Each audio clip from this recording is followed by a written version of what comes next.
kami gelurukan dosa oleh Allah. Tapi otak kena genggam nak kalau nak mi elai baik ke nak mi. Dengan tinyak kajak kula baru nama jaro lako. Nama balik latih ya Allah kalau ge badan lagu le lo.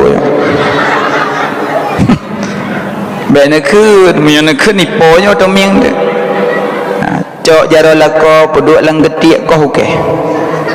Kadang okey lako agak panjang kau. Kau okey nyofun sa dua leput. Nyobek kau ele yo.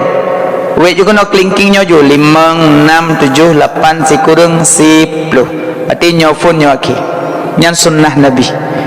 Hilung tungku tu yang panjang nyai leput. Ya Allah. Buno pegah perindu Nabi. Menyerindu Nabi, sayang ke Nabi, cinta ke Nabi, ikut sunnah Nabi cara kau okey. Kau okey lah kau dengan klik. Hana klik dengan parang. Hana parang dengan ego.